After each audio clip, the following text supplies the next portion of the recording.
Guys, welcome to my new blog. এটা হচ্ছে ভাইফোঁটার দিন সকালে। তো সকাল সকাল উঠেছি, একদম উঠে আমি আর বোনও একসাথে, বোনও পাশেই শুয়েছিল, যেহেতু ওরা রাত্রেই আসছে, মাসিরা কালকে রাত্রেই এসেছে। এখানে আজকে সকাল সকাল উঠছি আমি আর বোনও, বসে বসে ও হাই বলছে, আমিও হ্যাঁ বলছি। তো সবাই রেডি রেডি হয়ে যাওয়ার পর সবাইকে পাঠিয়ে দিয়ে মামা বাড়িতে আমি তারপর রেডি হয়ে হেঁটে হেঁটে যাচ্ছি একা একা। মা সবাই মামাদেরকে এখন ফোঁটা দিচ্ছে, তো শুরু হলো এখন ভাইফোঁটা। আর আমি এখানে গিয়ে একটু ভিডিও করে নিলাম ফার্স্টেই। তো মামাকে ফোঁটা দিচ্ছে, এখন মা বড় মামাকে ফোঁটা দিচ্ছে। তো এক এক করে এখন সবার ফোঁটা হবে। তো তারপরে আমি একটু এখানে বসে বসে ভিডিও করে নিলাম। আর এখানে খাটে সবাই প্রায় বসেই আছে, ভাই বোনু বাকি সবাইরা।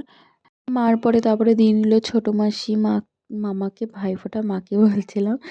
তারপরে এখানে ছোটো মামাও চলে এলো। আর মামাকে বললাম একটু ক্যামেরার দিকে তাকাও, মামা বুঝতে পারছিল না কী বলছিলাম। তারপরে এখানে মামা একটা কী কথা বলতেছিল, তারপর আমিও বললাম, কথাই বললাম। তারপরে মামাদের ভাইফোঁটা হয়ে যাওয়ার পর আমি একটু বাড়িতে এসেছি দিদিকে ডাকতে, যে চল আমরা এখন দেবো ভাইদেরকে ফোঁটা। তো দিদি একটু বাড়িতেই ছিল, কাজ করছিল, রেডি টেডি হয়ে এক দুইটা কাজ ছিল ওগুলো করছিল। তো তারপরে দিদিকে নিয়ে গিয়ে আমি আমার ফুল লুকটাও দেখিয়ে নিলাম, এবং তারপরে গিয়ে বুনুর সাথে দেখা, ও সাজছে, মালা পরছে, ওগুলো আমাকে দেখাচ্ছে। তো ভিডিওতে একটু ওই যে, তারপর আমি আবার মেহেন্দিটা দেখালাম, ও মেহেন্দি পরেনি ওটাই বলছিল। তারপরে এখানে সবাই মিলে গল্প করছে, আড্ডা মারছে। এখানে চলে এসেছে ছোটো মামির ভাই, মামা। তো এই মামার সাথেও একটু গল্প আড্ডা হলো অনেকক্ষণ। গল্প আড্ডা করার পর মামা এখানে দাঁড়ায় দাঁড়ায় জানি ফার্স্টে কী বক্তব্য দিচ্ছিল, আমরা সবাই শুনছিলাম। তারপরে এখানে মাসিও জানি কী বলছিল, গিফটের কিছু নিয়ে একটা কী নিয়ে বলছিল। তো তারপর আমি একটু গপুকে ভাইফোঁটা দিয়ে নিলাম ফার্স্টে। গপু সোনা, এখানে গপু সোনাকে বসিয়ে তো ভাইফোঁটা দিচ্ছিলাম। তো তারপর এক এক সবাইকে ভাইফোঁটা দেওয়া শেষ হলো। তারপর বিকেল হলো, খাওয়া দাওয়া হয়ে সবাই রেস্ট করার পর আমি একটু বেরিয়ে পড়লাম ঠাকুর দেখতে। আর এখানে এই ঠাকুরটি নিয়ে যাচ্ছে ভাসাতে। তো আমি এই ঠাকুরটি যখন নিয়ে যাচ্ছিলো তখনই আমি রেডি হয়ে একবার বেরোচ্ছিলামই, তো ঠাকুরের একটু ভিডিও করে নিলাম। তারপরে এখানে চলে এলাম কালকে যেসব প্যান্ডেল দেখিনি সেই সব প্যান্ডেল দেখতে। আর ওখানে লাইটের গেটটা দেখলে তোমরা কি সুন্দর বানিয়েছে। তো ফার্স্টে যেসব প্যান্ডেল আমার আগের দিন দেখা হয়নি সেসব প্যান্ডেল দেখতে চলে আসলাম। অনেকগুলো শুনেছিলাম সেই সুন্দর হয়েছে, তো তাই জন্য সেই সবগুলো তো দেখাই হয়নি। তো তার মধ্যে থেকেই যেটা বেস্ট বেস্ট হয়েছে সেই কটা আমি দেখতে এসেছি। আর এখানে আজকে একটা দাদার বার্থডে আছে, তার জন্য আমাদের এই গ্রুপে, তার জন্য দাদাটার বার্থডেও সেলিব্রেশন হবে। তো ফার্স্টে আমরা খুঁজে নিয়েছিলাম মিয়ামোর থেকে কেক। তো ফার্স্টে কেক কাটিং করব, দেন তারপরে সবাই মিলে একসাথে ঘুরতে যাব। আর এখানে মিয়ামোর থেকে আমি কেকের ব্যাগটা নিয়ে নিয়েছি, তো আবার মনে পড়েছে কয়েকটা জিনিস নেওয়া হয়নি। তো তারপর আবার ঢুকেছি, মোমবাতি নিয়ে নিয়েছিলাম বাট কয়েকটি জিনিস নেওয়া হয়নি, তো সেটাই নিয়ে নিলাম। আর এখানে তারপরে কেক কাটিংয়ের জন্য সবাই চলে আসলো। তারপরে এখানে দাদাটা কেক কাটে হলো, হ্যাপি বার্থডে এগেন দাদা ভাই। এখানে কেক কাটার পর সবাই অল্প অল্প পিস করে খাইছিল। আমার তো কেক খুবই ফেভারিট।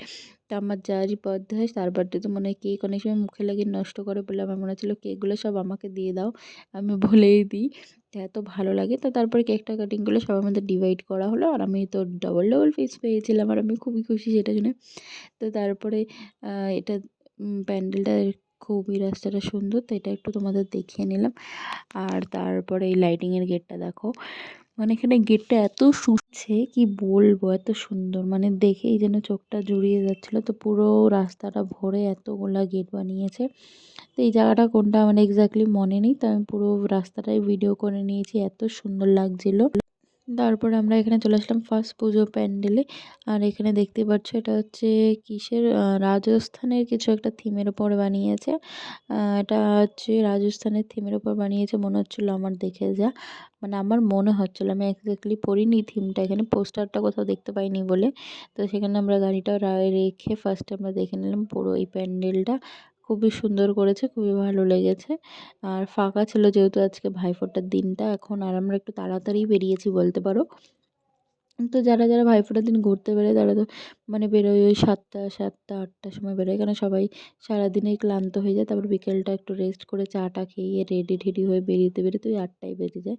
তো আমরা একটু তাড়াতাড়ি বেরিয়েছি, তার জন্য আমরা ফাঁকা ফাঁকাই দেখে নিলাম, দেন চলে আসলাম সেকেন্ড প্যান্ডেলের দিকে। আর এখানে দেখো কি ভিড় কি ভিড়। তো এই যে প্যান্ডেলটা, এটা হচ্ছে একটা ভূতের প্যান্ডেল, এটা বানিয়েছে মনে হচ্ছিলো শ্মশান বানিয়েছিল। এখানে সবাই সেজে সেজে চলে এসছে। আর এখানে দেখতে পারবো তোমরা এখন অনেক ছোট ছোট বাচ্চারাও সেজেছে ভয়ঙ্কর, আর এই লোকটা দেখে তো আমি ভয় পেয়ে গেছিলাম একবারের জন্য। আর এখানে সব বাচ্চারা সেজেছে একদম, মানে খুবই ভয়ঙ্কর লাগছিল। আর পুরোটাই ফট করে তুমি বাচ্চাগুলো সাজে সাজে যে বসে আছে এবার মাথা হেলাচ্ছে, তুমি দাঁড়িয়ে থাকবে, ওরা ফট করে দৌড়ে এসে তোমার মুখের সামনে চিল্লাবে বা ভূতের আওয়াজ করবে ফট করে। তো এতটাই ভয় লাগছিল। তারপর আমরা ফটোফট দেখে তারপরে যে লোকটাকে দেখতে পাচ্ছ ওই মানে খুবই সুন্দর, মানে সাজ যেমন সাজ তেমন একটাও খুবই সুন্দর করেছে, মানে মানে খুবই বলতে পারো মনে হচ্ছিল প্রফেশনালিস্ট যারা হয় তারাই মনে হচ্ছিল, দেখেও মনে হচ্ছিল ভালো করছিল, রিয়েল মনে হচ্ছিল। তো তারপর সেখান থেকে বেরিয়ে চলে আসলাম অর্কেস্ট্রার জায়গায়, যেখানে প্রতি বছর অর্কেস্ট্রা হয়। তো তারপরে এখানে এসে এখানকার প্যান্ডেলটা একটু দেখে নিলাম, যেহেতু আমার দেখা হয়নি। তো ফার্স্টে মাঠটা দেখো এখনই কি ভিড়, 8টা বাজে তাই। তো তারপরে এই প্যান্ডেলটা দেখে চলে আসলাম আমরা বাইরের দিকে। তো বাইরে এখানে অনেক কিছু খেয়েছি, তো খাওয়ার ভিডিওগুলো তো হয়নি। তো ওয়েট করছিলাম, সবাই অনেকক্ষণ আড্ডা টাড্ডা মারছিলাম, গল্প করছিলাম।